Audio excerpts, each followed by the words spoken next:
If you haven't already, you will be receiving what's called a clinical clerkship guide for students by students. I'm going to break it down in terms of how we came up with it. This was done by myself and 2 other medical students. We worked together to gather the information that you see on those pages. These are just our personal experiences. It by no means is completely comprehensive, but they are our personal advice to you, and these are the things that we would have loved to know in order to make our 3rd year clerkship more successful. And we hope that you can find it successful and apply it and in your everyday.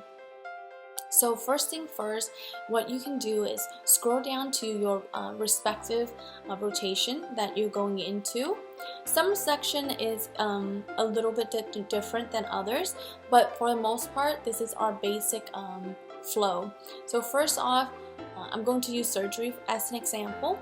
You'll look at surgery section, and the first section says what's in your white coat. This section will be pretty consistent throughout all of your rotation in your 3rd year.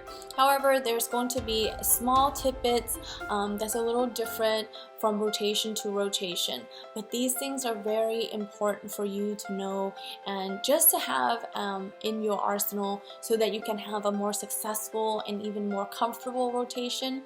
For instance, if I had known that I would not have as much time to eat in surgery, I would have stuffed way more food bars in my pocket so that I can sneak some food in my belly during my breaks.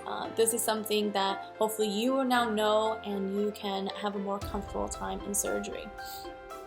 After what's in your white coat, you can see a few bullet points of what will make your rotation a little bit more successful, our advice and our tips to review on different topics, and specifically after that, there are review topics that would be very high yield for both clinical practice and also for your shelf.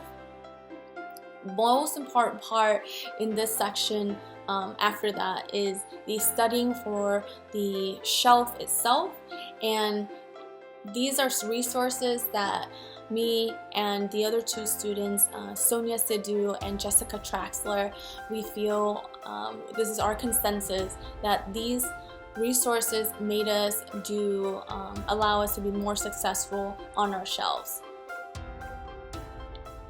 After each rotation, there is a section explaining FC quizzes, because everyone always have questions as to like, when can you do your FC quiz? How often you need to do it? Can you just breeze through it? Different things like that, we answer them in that section. There's also a section on UWorld and the MSPE. Basically, this section is something that you need to complete.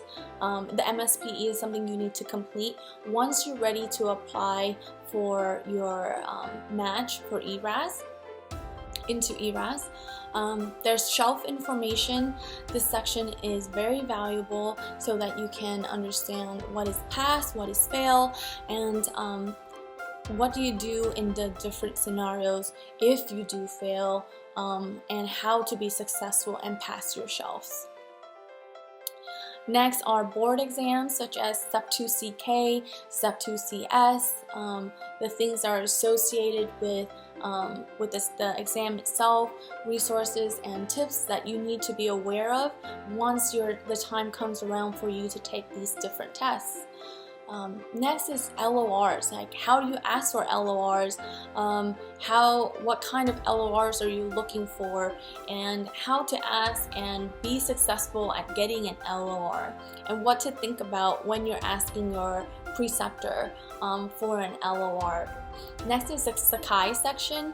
I know that we all think that we're all done with Sakai quizzes, finishing the first 2 years of rotation, but Sakai quizzes are here to stay, and you have a set of what's called Communication B quizzes that you need to complete for graduation requirements, and for every rotation that you go through, you have Sakai quizzes for that too. So be sure to check out all these different sections.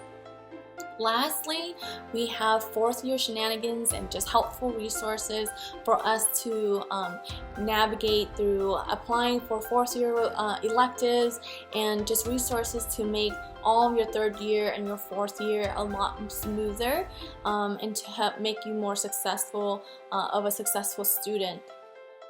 As you can see, that guide is very comprehensive, and it would be incredibly repetitive of me if I talk about those things again right now. So please, I always spare you the snooze fest and just advise you to make sure to read those different sections as you rotate through your third year. These are the things that I wish someone had told me about during my third year, and I want to make sure you are able to enjoy your time during your third year instead of trying to find these information. And luckily, you now have them all at your fingertips.